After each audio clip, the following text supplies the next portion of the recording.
बहुत बहुत शुक्रिया तुलसी।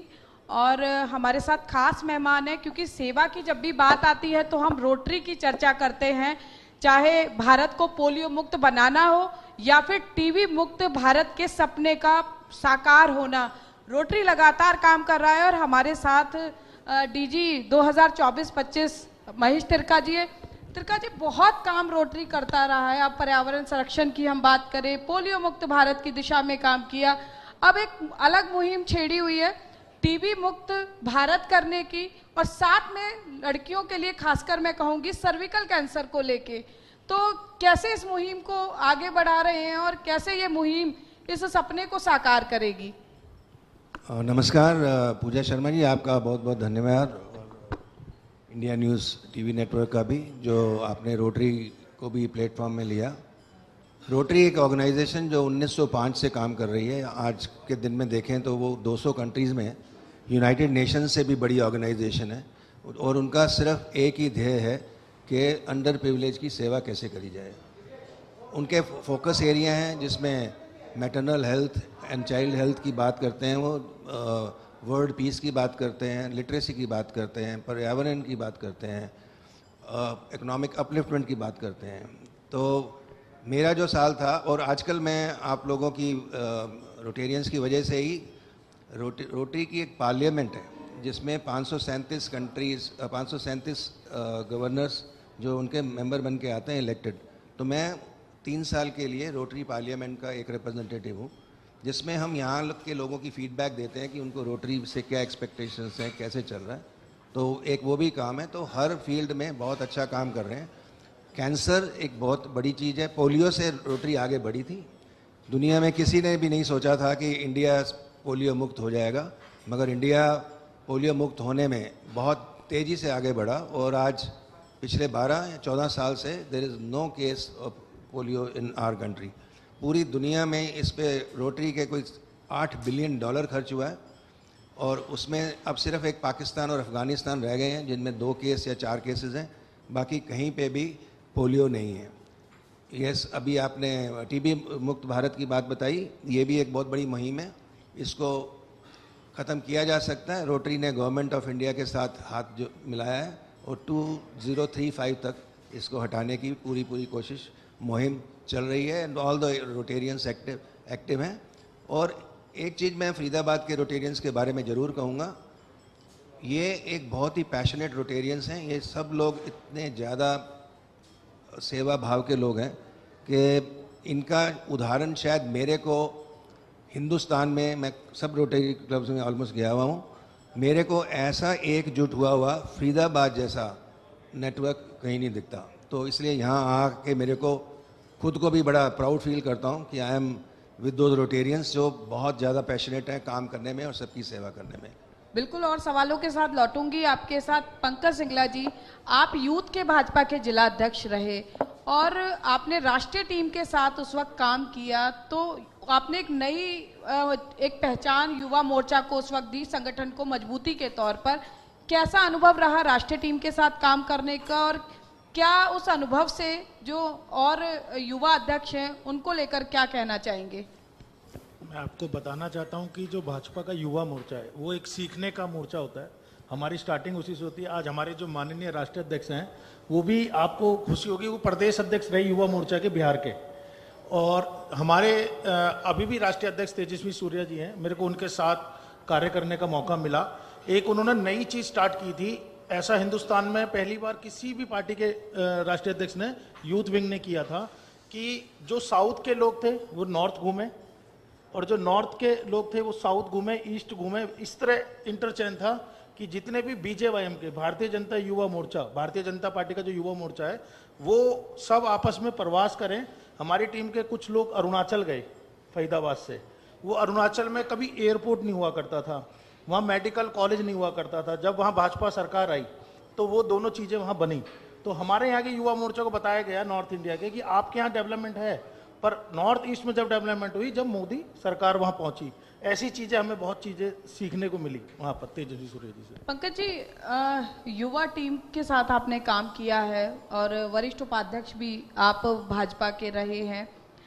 लेकिन एक सवाल है जो जनता के जहन में भी आता है, क्योंकि विधानसभा चुनाव, पिछले 2 विधानसभा चुनावों की अगर मैं बात करूं तो आपके परिवार से कांग्रेस के उम्मीदवार रहते हैं और आप भाजपा उम्मीदवार जो भी रहे और आप उनके साथ खड़े नजर आए। तो पहला सवाल मेरा कि कितना चुनौतीपूर्ण आपके लिए रहा और इसके पीछे कारण क्या रहा, क्योंकि एक ही परिवार से कांग्रेस के उम्मीदवार हैं और बीजेपी के उम्मीदवार के साथ आपका समर्थन, इसके बारे में क्या कहना चाहेंगे? हमें जो पार्टी का काम मिला पूजा जी, वो बहुत ईमानदारी से किया। 2018 में हमने शुरुआत की भाजपा में, एक बिल्कुल संगठन में जब आए, पहले मंडल अध्यक्ष रहे युवा मोर्चा के, फिर मैं जिलाध्यक्ष बना। पर जब मंडल अध्यक्ष बने हम तो 2019 में विधानसभा के चुनाव के में टिकट मिली नरेंद्र गुप्ता जी को, और मेरे सगे चाचा कांग्रेस से इलेक्शन लड़ रहे थे, पर हमने पूरी मजबूती से नरेंद्र गुप्ता जी का साथ दिया। जबकि वहाँ उनकी टिकट कटी थी विपुल जी की, तो कुछ कार्यकर्ता निराश थे, पर हमने हमेशा कमल का फूल देखा, पार्टी देखी, भारतीय जनता पार्टी देखी। भारतीय जनता पार्टी किसी को भी कमल का फूल देगी, हम उसके साथ रहेंगे। बिल्कुल। और मेरा अगला सवाल महेश तिरखा जी से है। महेश जी, पहले देखा जाता था कि रोटरी में जो है पुरुष सहभागिता ज्यादा होती थी, जो प्रेसिडेंट इलेक्ट होते थे, जो प्रेसिडेंट होते थे वो मैक्सिमम पुरुष होते थे, लेकिन पिछले कुछ सालों में ये स्वरूप बदला हुआ नजर आया है। अब कई रोटरी क्लब्स ऐसे हैं जहां महिला प्रेसिडेंट है। ये किस तरह का चेंज रोटरी लेकर आया है और इसके पीछे विजन क्या रहा है रोटरी का? रोटरी का एक डिवीज़न है DEI, डाइवर्सिटी इक्विटी इंक्लूजन, उसको हम बहुत अच्छे से प्रमोट करते हैं पूरे वर्ल्ड में। और अगले साल इस डिस्ट्रिक्ट की गवर्नर भी एक लेडी आ रही हैं। और क्लब्स की बात की जाए तो फरीदाबाद ने अगेन इस चीज़ में लीड ली हुई है, तो you have a club of Faridabad tulips also.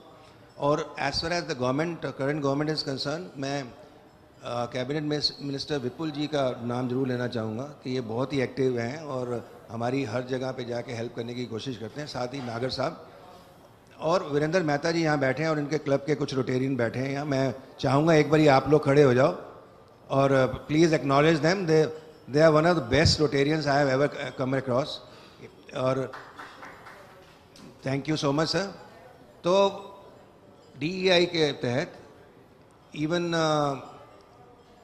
Transgender तक का भी हमारे क्लब खुल चुके हैं।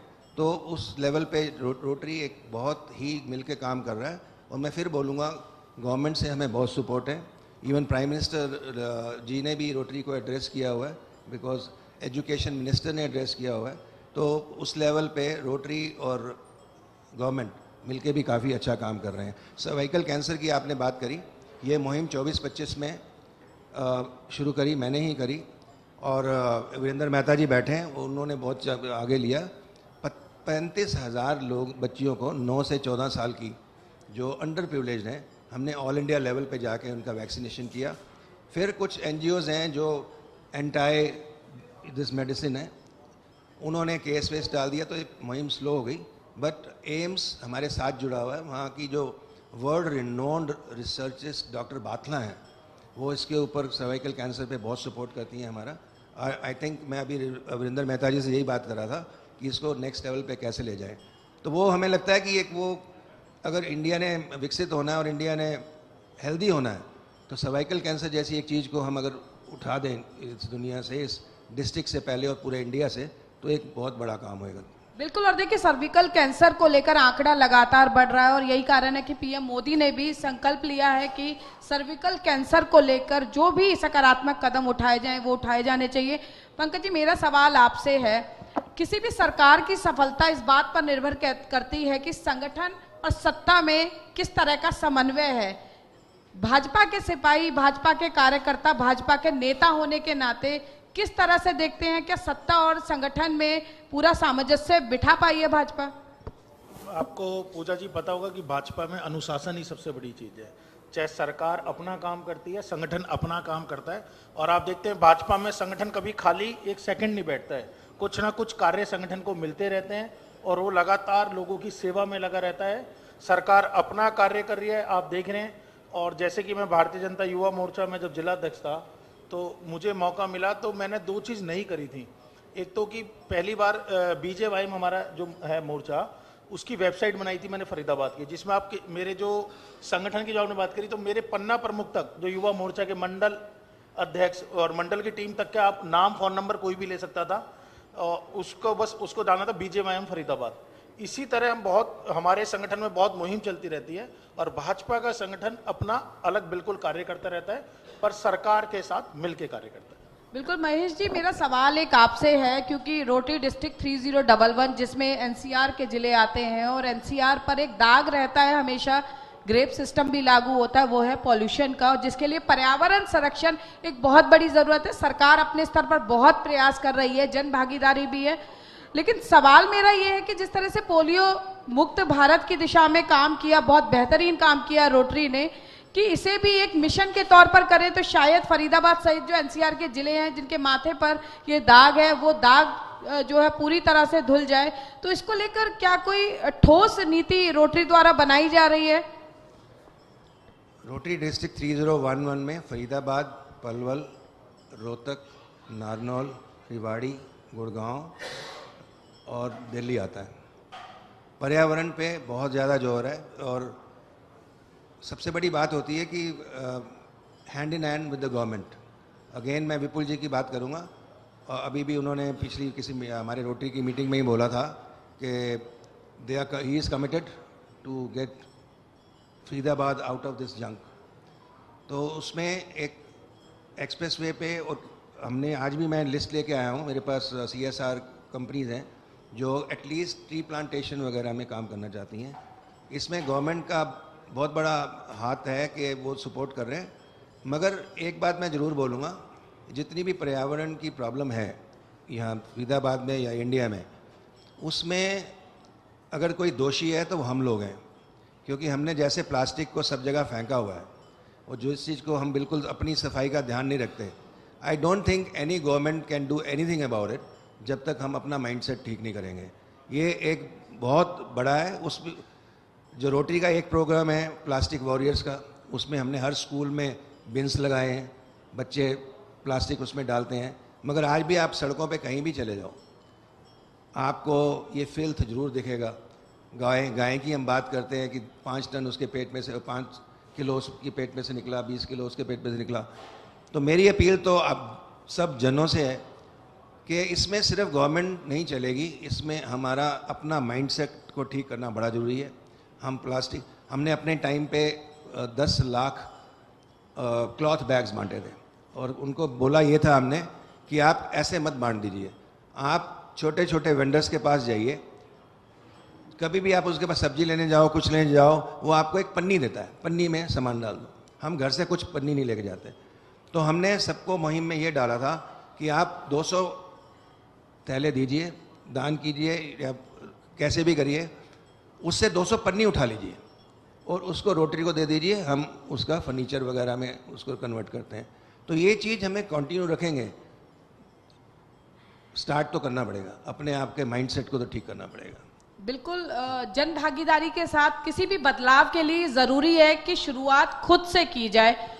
पंकज जी, जिस पॉलिटिक्स को युवा कुछ समय तक, कुछ साल पहले तक डर्टी पॉलिटिक्स कहते थे, आज वही युवा पॉलिटिक्स में बड़े बढ़ चढ़कर भाग ले रहे हैं। ये किस तरह का परिवर्तन मानते हैं? और आने वाले समय में जिस तरह से भाजपा की नीति चल रही है, नितिन नवीन जी राष्ट्रीय अध्यक्ष हैं, और जिस तरह से युवाओं को आगे प्रोत्साहित किया जा रहा है, कैसा देखते हैं युवा भारत का भविष्य? पूजा जी, आप जैसे देखेंगे ना कि अब युवा को लगेगा कि उनके लिए कुछ हो रहा है। जैसे कि पहले आपने फरीदाबाद में राजनीति देखी है, मैं किसी का नाम नहीं लेना चाहता, कि पहले वो आए, फिर उनके बच्चे आए, फिर उनके बच्चे आए। ये भाजपा ने बिल्कुल अलग कर दिया। भाजपा ने ये करा कि जो योग्य है, जो भारतीय जनता पार्टी में कार्य करता है। अभी आपने देखा है कि बिहार में जो नितिन नवीन जी ने जो सीट खाली करी, माननीय अध्यक्ष जी ने, उस पर उपचुनाव जो हो रहा है, उस पर मंडल अध्यक्ष को टिकट मिली है विधायक की, ठीक है। तो और वो 31 वर्ष के हैं। तो युवाओं को भागीदारी भाजपा में सबसे ज्यादा मिल रही है। आपने देखा था हमारे माननीय प्रधानमंत्री जी ने बोला था मंच पे कि मैं आने वाले समय में 25 साल से और 40 साल तक युवाओं को 70% लाऊंगा राजनीति में, 70%।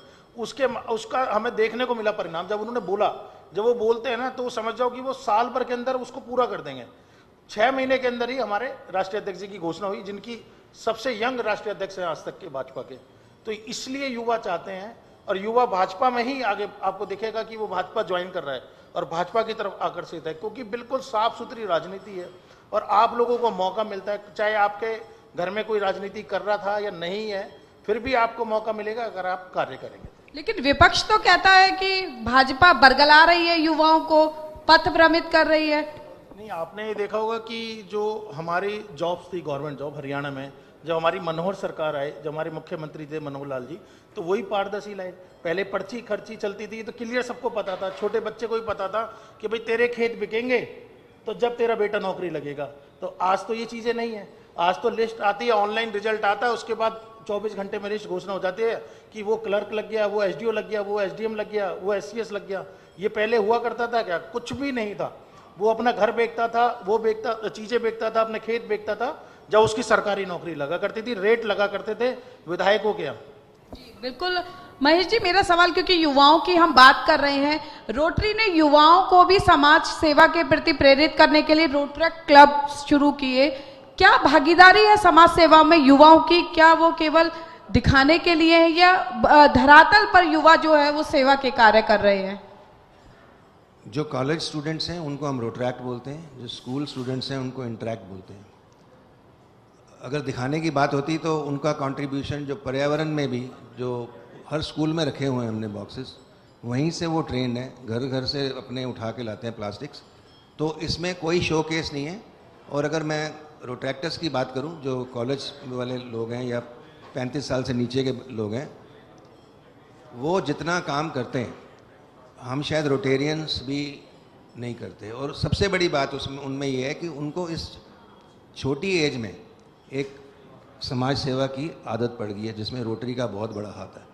तो ये आगे बन के रोटेरियंस बने ना बने, मगर उनके दिल में वो तय हो जाता है कि they had to give it back to the society.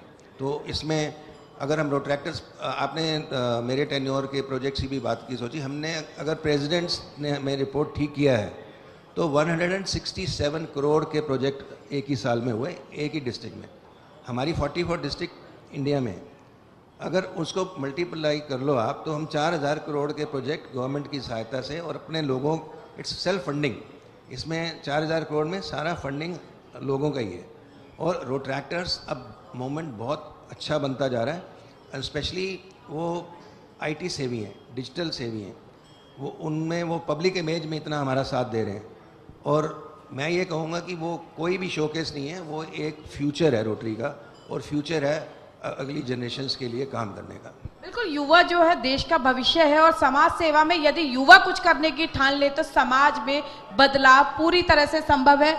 Pankaj ji, आपने विप्लव देव जी के साथ पश्चिम बंगाल में काम किया, धरातल पर काम किया, और एक युग का वहां पर अंत हुआ है। तो कैसा माहौल वहां पर रहा, क्योंकि आप ग्राउंड पर थे और आप काफी समय वहां पर लगाकर आए। ये बीजेपी का क्या जादू चला वहां पर कि जो बिल्कुल असंभव माना जा रहा था, आखिर मोदी जी ने वो संभव कर डाला? अब तो हमारी सरकार आ गई, हम वहाँ जीत गए, बहुत अच्छे मार्जिन से जीते। पर अब मैं आपको जैसे ग्राउंड की वहाँ रिपोर्ट बताना चाहता हूँ। जैसे पूजा जी, हम यहाँ इलेक्शन लड़ते हैं, जैसे हम कांग्रेस से कोई लड़ा, हम हमारी पार्टी बीजेपी से, तो हम जब बूथ में इकट्ठे बैठते हैं, कोई चौटाला से इनेलो पार्टी से लड़ रहा है, कोई आप पार्टी से लड़ रहा है, तो चारों जब हमारे कैंडिडेट लड़ते हैं तो बूथ एजेंट होते हैं, वो आपस में, जो बूथ एजेंट होते हैं वो आपस में जानते हैं, क्योंकि वो एक ही मोहल्ले के लोग होते हैं। तो अगर किसी का खाना लेट आता है तो हम बीजेपी वाले, हम आप पार्टी वाले को अपना खाना दे देते हैं कि भाई इसका लेट आ रहा है, इसको खाना खिला लो, या वो हमें कर लेता है कांग्रेस। वहाँ पर क्या होता था कि जो भाजपा पार्टी थी ना, भारतीय जनता पार्टी के लोगों को मारा जाता था बूथों पे। और जब हमारी जो लोग काउंटिंग में जाते थे ना, तो मेरे को एक कार्यकर्ता बेचारा अपने रो के बता रहा था कि भाई साहब, पिछली बार मैं वहाँ लोकसभा में 2024 में काउंटिंग में बैठा था, तो उन्होंने पिन, जो ऑल पिन लेके काउंटिंग चल रही है और उसके यहाँ स्टेप करे जा रहा था बार बार, कह रहा मैं ब्लड पूरा मेरे ब्लड हो गया, मेरा पूरा पैर उसने वो कर दिया छरली, और फिर भी मैं काउंटिंग इसलिए करते थे कि वो यहाँ काउंटिंग से भाग जाए और वो गड़बड़ी कर सकें। इतना बुरा हाल था कि वहाँ जो भी पता लग, मैं टॉलीगंज विधानसभा में था, तो वहाँ पर जो हमने पिछली बार जो इलेक्शन लड़ा था, पार्टी से कैंडिडेट थे 2019 में, जिसने उनको अपना इलेक्शन के लिए कार्यालय दिया, वो कार्यालय ही तोड़ दिया। इतना वहाँ अत्याचार था, कार्यालय तोड़ दिया। अब क्या, हमें बड़ी मुश्किल से कार्यालय नहीं मिल रहा था, वो हाथ जोड़ रहे थे लोग। तो लोगों में ये गुस्सा था कि जो उन्होंने 2021 में किया और 2024 के लोकसभा चुनावों में किया, तो लोगों में गुस्सा था कि अब के इन दोनों को, ममता बनर्जी को और अभिषेक बनर्जी को, इनको यहाँ से हटाना है। और वहाँ लोग अभिषेक बनर्जी से तो बहुत गुस्सा थे, बहुत ज़्यादा। और आप देख भी रहे हैं, अब आपने सुना है वहाँ कोई लड़ाई झगड़ा हो रहा है, कोई मारपीट हो रही है, कुछ हो रहा है? कुछ नहीं हो रहा। अगर लोग अपना विरोध कर रहे हैं तो उन पे अंडे फेंक के विरोध कर रहे हैं, ना कि लाठी बजा के विरोध कर रहे हैं। बिल्कुल। और देखिए, सत्ता और संगठन में समन्वय स्थापित करके लगातार भारतीय जनता पार्टी लोगों के दिलों में अपनी जगह मजबूत करती जा रही है। और जो पंकज सिंगला जी और महेश तिर्का जी जो सेवा के क्षेत्र में लगातार काम कर रहे हैं, हमने सुना कि रोटरी किस तरह से सेवा के काम करती आई है और आने वाले समय में रोटरी का सेवा का क्या विजन है। और आपने चर्चा की हमसे। Over to you. मैं रोटरी के बारे में एक लाइन और बोलूँगा। At this moment, last year के हमारा जून तक का सत्र होता है, जो वर्ल्ड में गिवर कंट्री बनी है वो अब इंडिया बन चुकी है। और वर्ल्ड का सबसे बेस्ट डिस्ट्रिक्ट और क्लब वो मुंबई से है, जिसने लास्ट ईयर $10 मिलियन का योगदान दिया है अपने पर्सनल उसमें से। बिल्कुल, बहुत बहुत शुक्रिया आपका कि आपने अपने विचार हमसे साझा किए। बहुत धन्यवाद पूजा आपका। और दोनों खास मेहमानों का मैं दोनों से आग्रह करूंगा प्लीज मंच पर रहें। और इंडिया न्यूज हरियाणा की एग्जीक्यूटिव एडिटर ज्योति सांगवान जी आप प्लीज मंच पर आएं, और इनपुट एडिटर दीपक शर्मा जी आप भी प्लीज मंच पर आएं। दोनों हमारे खास मेहमानों का मोमेंटो देकर सम्मानित करें उन्हें। और चूंकि देखिए रोटरी क्लब किस तरीके से काम कर रहा है ये महेश तिर्का जी ने अपने वक्तव्य में बताया, और साथ ही पंकज सिंगला जी ने भी राजनीति के अपने अनुभव को साझा किया। और मैं निवेदन करूंगा सारी हमारी रोटरी टीम को भी, प्लीज आप लोग भी मंच पर आएं। प्लीज आप सभी लोग मंच पर आएं जिन लोगों का योगदान है। और बीच में जैसा कि महेश तिर्का जी ने सबका नाम लेकर सबको इंगित भी किया था और साथ ही बताया था कि किस तरीके से पूरी टीम मिलकर काम कर रही है, और साथ ही किस तरह आगे और संभावना है उनको लेकर भी बातचीत हुई इस मंच के माध्यम से। और यही कोशिश हमारी रहती है कि हम इस तरह के आयोजनों के जरिए किस तरह प्रदेश की तरक्की के लिए, प्रदेश के विकास के लिए, लोगों के विकास के लिए काम चल रहा है उस पर बातचीत करें, उसको समझें। तो जोरदार तालियां हमारे सभी खास मेहमानों के लिए जो इस वक्त इस मंच पर मौजूद हैं, जिन्होंने अपने अपने क्षेत्र में बेहतर काम जनता की तरक्की के लिए, प्रदेश के विकास को लेकर ये लोग कर रहे हैं।